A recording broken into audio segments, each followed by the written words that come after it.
It's time for Tread on Sports. Highlights from recent Lobo games, plus coaches' comments and player reactions. If there's time, we'll touch on local high school events and even have some comments on professional sports and teams of interest to New Mexico sports fans. Tread on Sports is an original production of Dana TV in cooperation with ProView Sports Channel 26. And now, here's Tread, your host for Tread on Sports.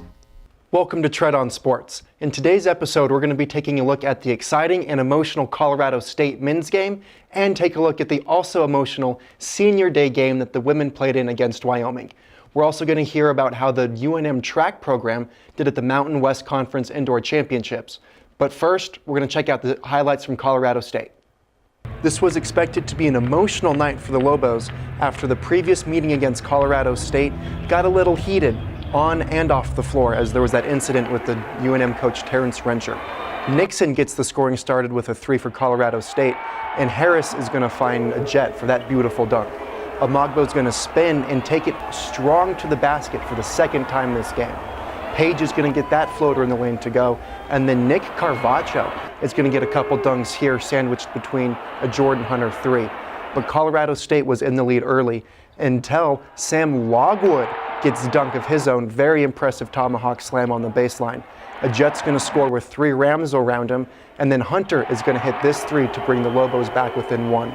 Clavel's going to answer with that fadeaway on the baseline, and then hit a three as the shot clock was winding down. He's going to add one more as he spins and takes it to the basket off the glass, and that is going to give the Colorado State Rams a 7-point lead going into the break.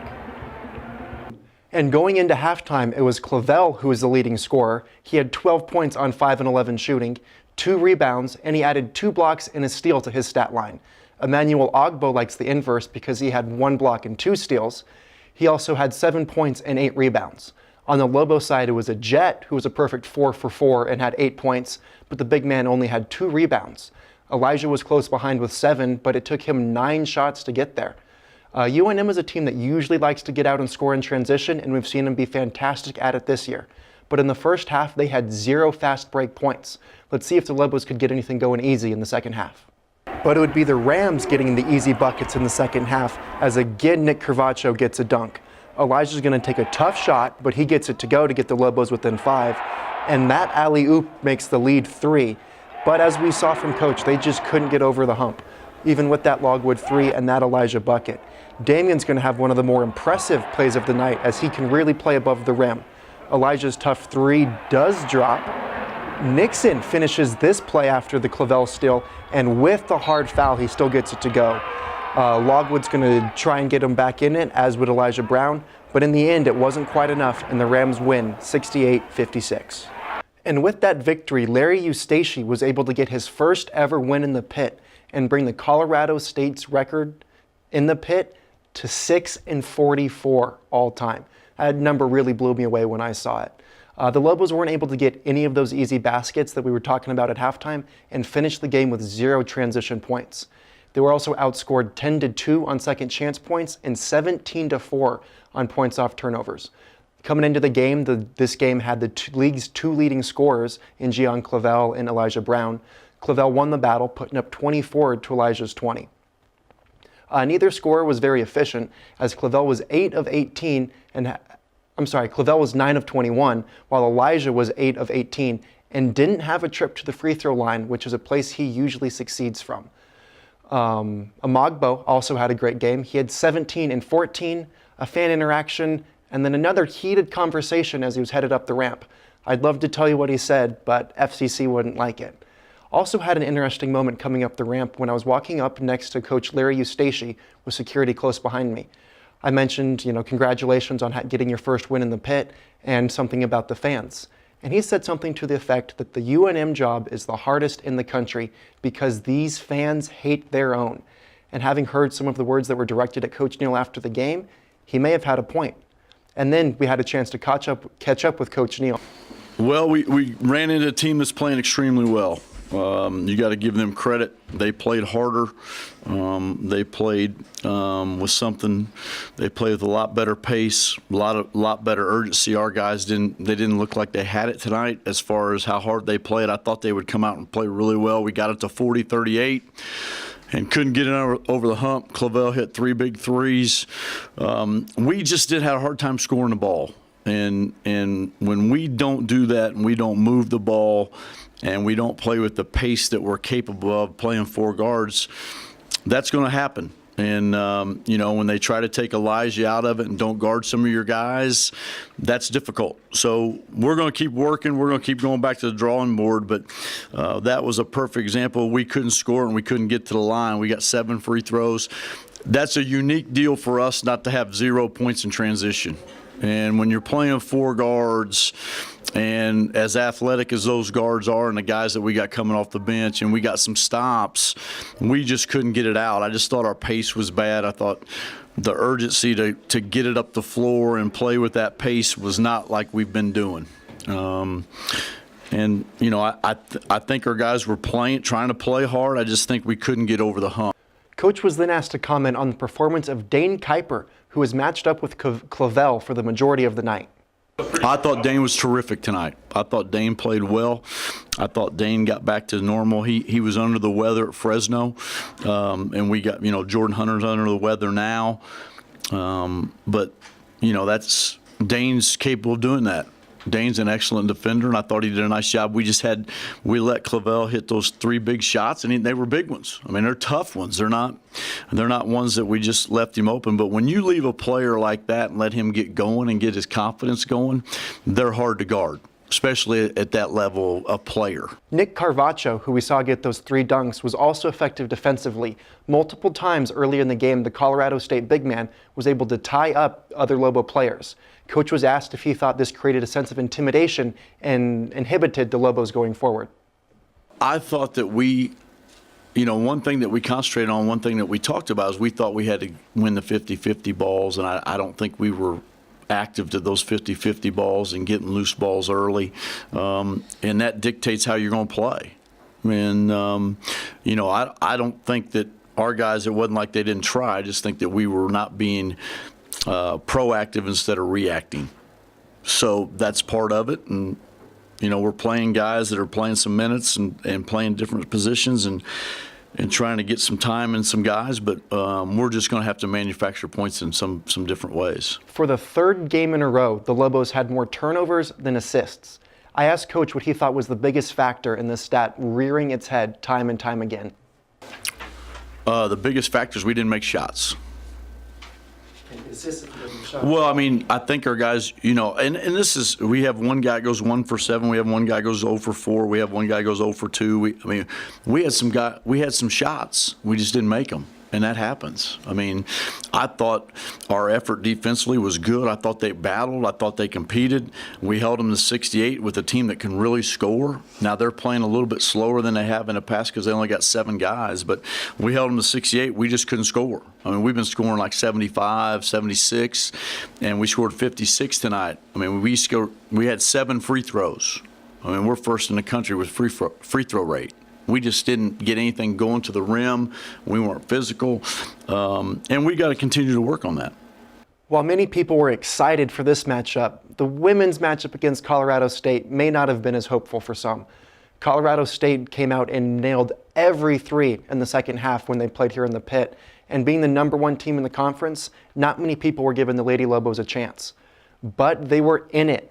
With 37 seconds left, they were down 3 and had a chance to hit a 3 to send the game into overtime, but didn't go in, and the Lady Lobos fell 58-55. When we come back to this episode of Tread on Sports, we're going to get highlights from their game against Wyoming and check out some Senior Day festivities. So stay tuned. ProView 26.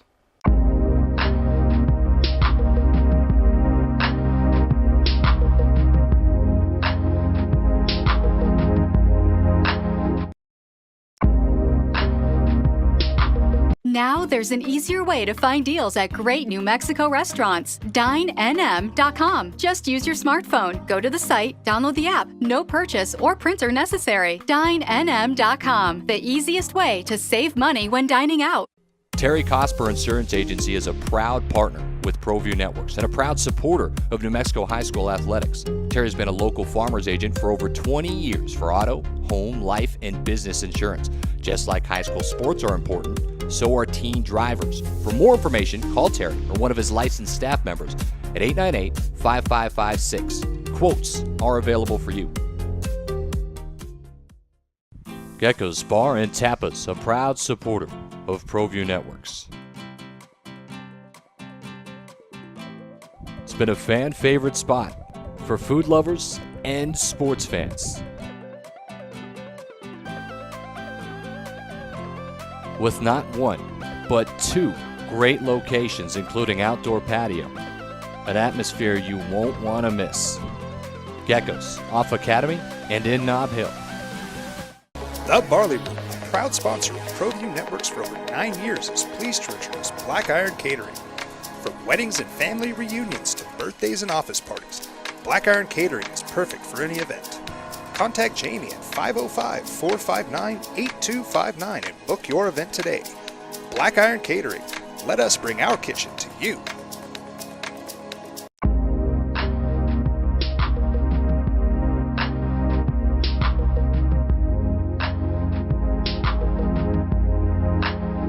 Welcome back to Tread on Sports. As mentioned, this segment is going to be about women's basketball, specifically their senior day game against Wyoming.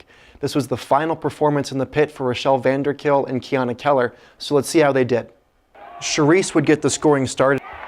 She would start the game 3 for 3 with 7 points as she knocks down that 3, and then Keller displays her range as she knocks one down from the outside. Wyoming would rip off an 8-0 run finished by this 3 from Baker. At the quarter break, it was 12-12, and VDK had been quiet, but she would get right to it in the second quarter, where she would make her first 3 shots. Jada Bovero takes advantage of a small lineup and gets points in the post. And then Linnea Bryant gets the steal, and on the other end, it's turned into a Charisse getting the buzzer beater at the half, and that would make the score 25-23. And at halftime, a very interesting stat, the Cowgirls had more players score in 7 than the Lobos had enter the game, 6. But every Lobo that did enter the game had scored. They were led by Charisse Bainan, who had 9, and Mariah Campbell led her squad with 5. It was a very tightly contested first half, as the Lobos led for 6 minutes 17 seconds, Wyoming led for 6 minutes 4 seconds, and the game was tied for a total of 7 minutes and 26 seconds. Someone was going to have to run away with this in the second half. Let's see who it was. Early in the first half, Vanderkill is going to benefit from a beautiful play design on the inbound, get the basket and the foul. And then, same thing's going to happen to Keller as she dives and makes a beautiful read. Rusk is going to hit a layup and a 3, and Wyoming takes the lead. But again, the Lobos get a buzzer beater, this time from Jada Bovero, and they would lead by 1 going into the final frame. Rusk gets another 3, and this one would put Wyoming up 6. Late in the half, we see Gomez get a 3, and that would be the Cowgirls' largest lead at 11, but the Lobos wouldn't go away.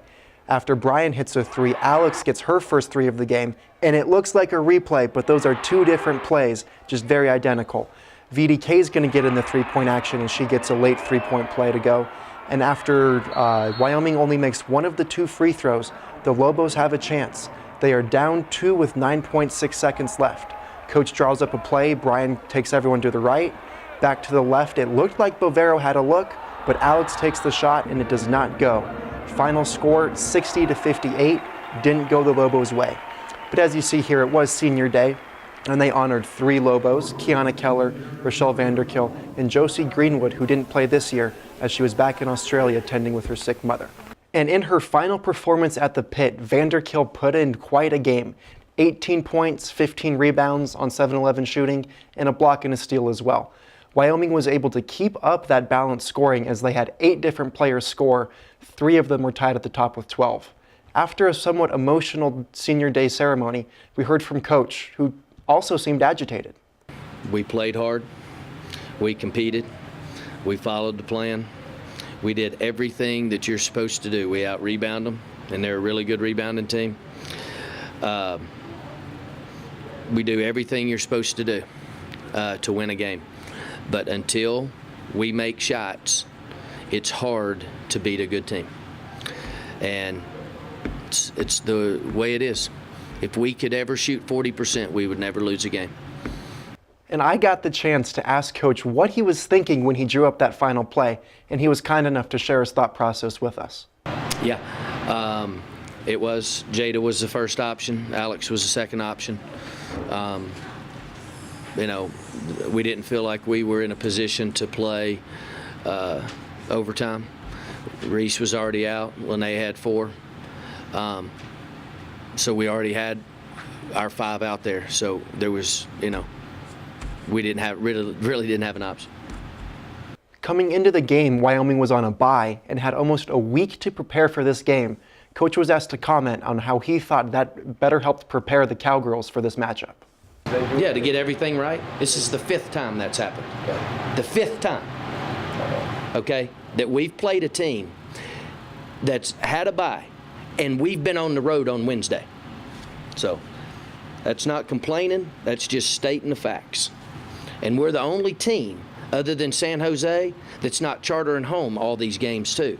So you think that makes a difference? I promise you that makes a difference. And we've lost how many games by 2 points?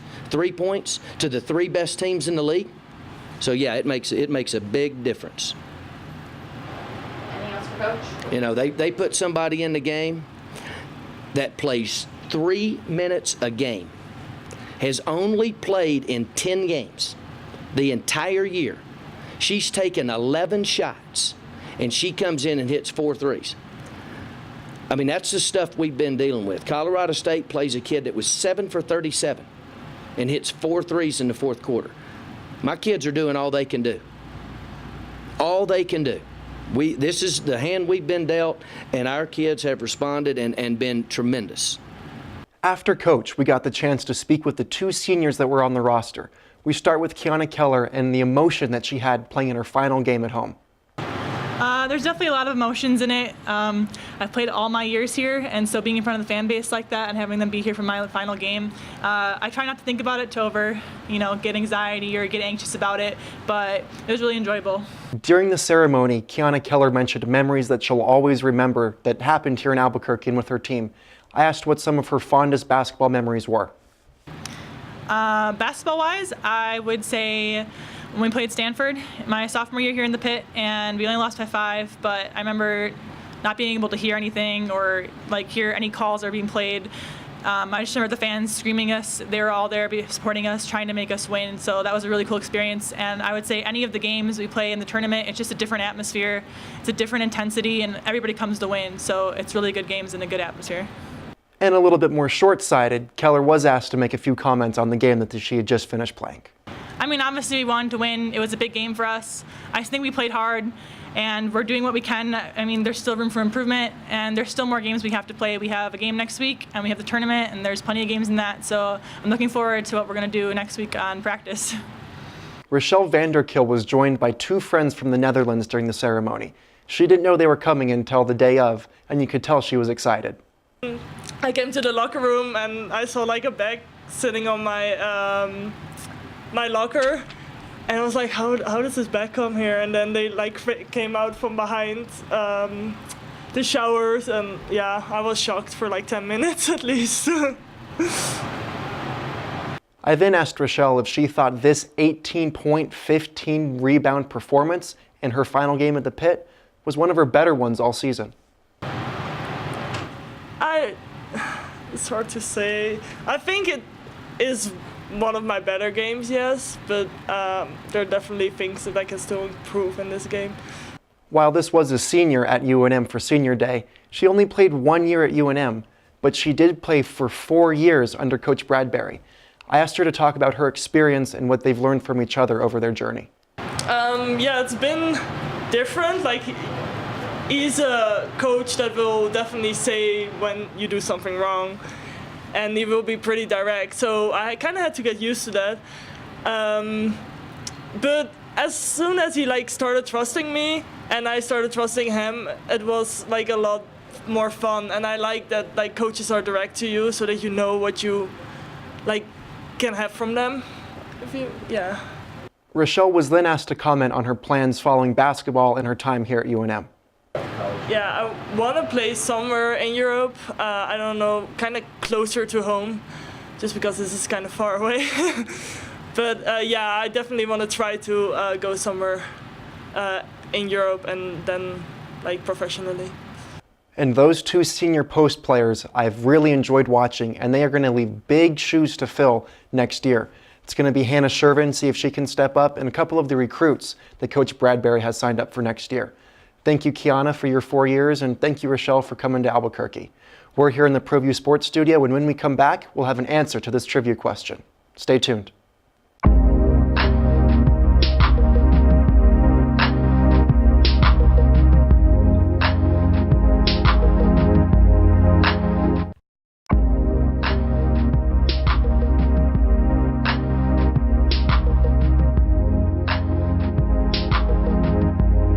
Now there's an easier way to find deals at great New Mexico restaurants. DineNM.com. Just use your smartphone. Go to the site, download the app. No purchase or printer necessary. DineNM.com. The easiest way to save money when dining out. Sinners and Saints, a proud sponsor of ProView Sports and New Mexico Youth Athletics. Start your evening off right with a delicious menu selection like the Sinners Smothered Fries with pulled pork and green chili. Always prepared with fresh, never frozen ingredients. Catch all the sports action from college, pros, and MMA on one of our 35 HD TVs. Sinners and Saints, the friendliest sports bar in Albuquerque. Terry Cosper Insurance Agency is a proud partner with ProView Networks and a proud supporter of New Mexico high school athletics. Terry's been a local farmer's agent for over 20 years for auto, home, life, and business insurance. Just like high school sports are important, so are teen drivers. For more information, call Terry or one of his licensed staff members at 898-5556. Quotes are available for you. The Barley Room, a proud sponsor of ProView Networks for over 9 years, is pleased to introduce Black Iron Catering.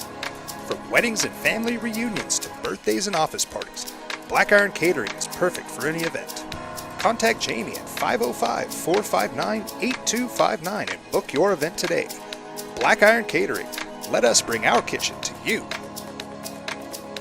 Now there's an easier way to find deals at great New Mexico restaurants. DineNM.com. Just use your smartphone. Go to the site, download the app. No purchase or printer necessary. DineNM.com. The easiest way to save money when dining out.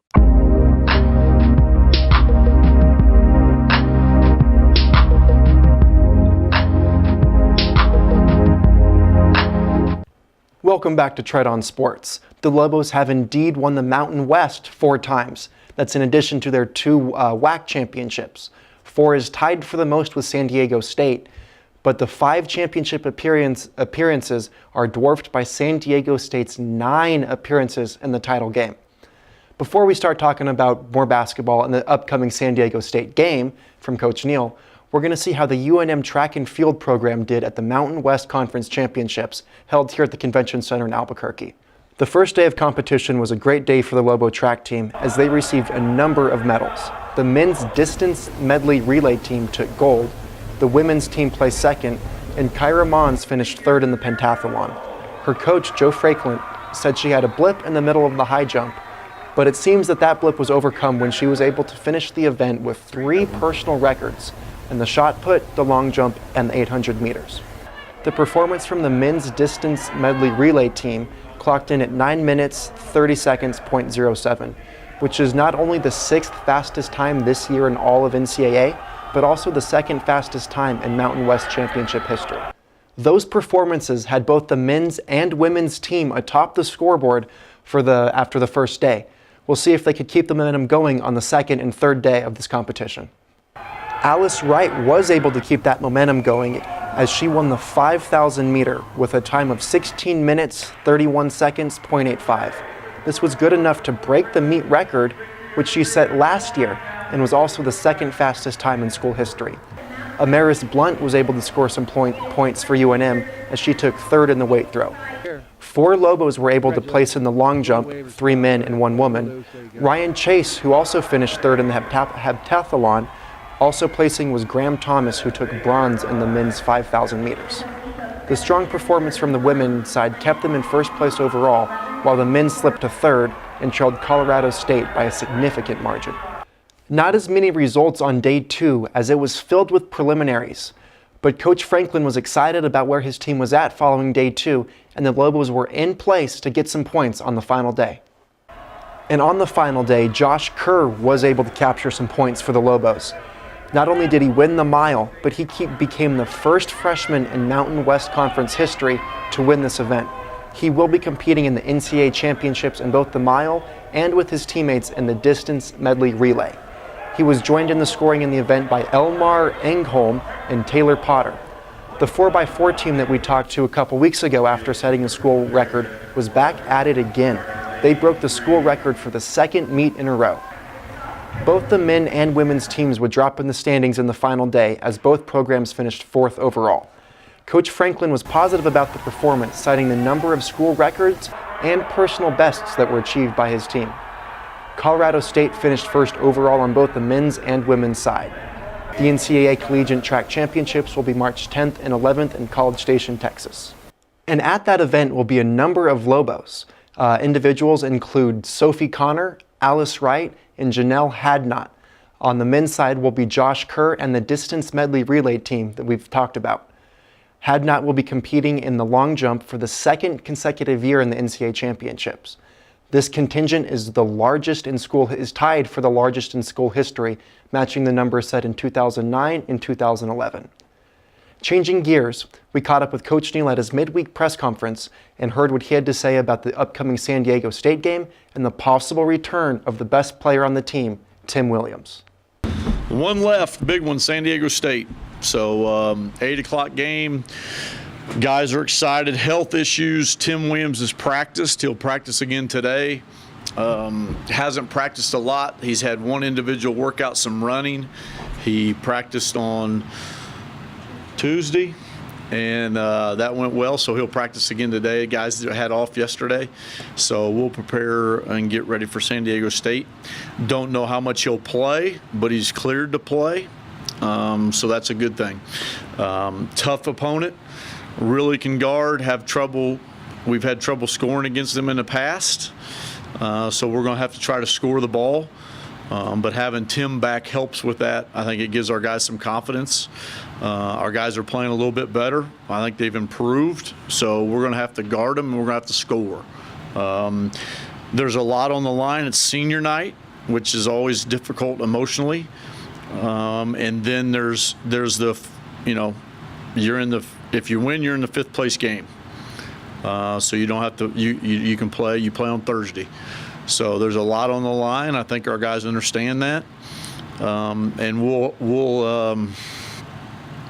we'll prepare accordingly.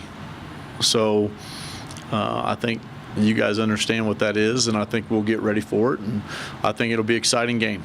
Coach was then asked what the return of Tim, who he's called the security blanket at times this season, means to the team, and if there's an energy that can be felt at practice. Well, we didn't have the full team on Tuesday's practice because we had some illnesses, but it definitely made a factor. It definitely is a factor.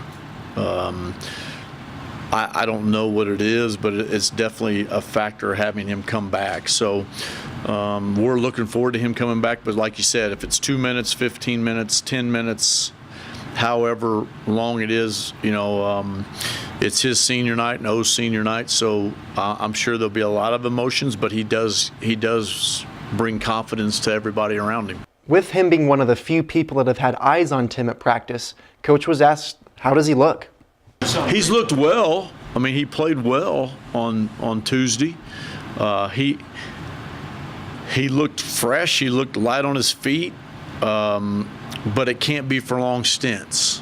And, that's why, and I wasn't really making excuses for him as much as I was, the expectations for him coming back. He's missed a month. So, I was just basically saying, hey, here's a kid that's a heck of a player, has had a heck of a career.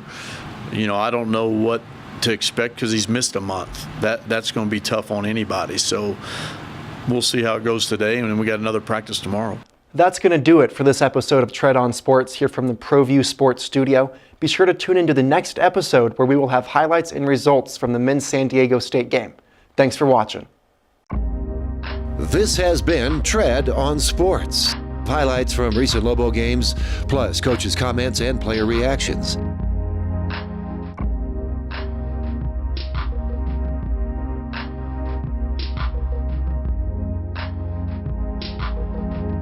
Tread on Sports is an original production of Dana TV in cooperation with ProView Sports Channel 26.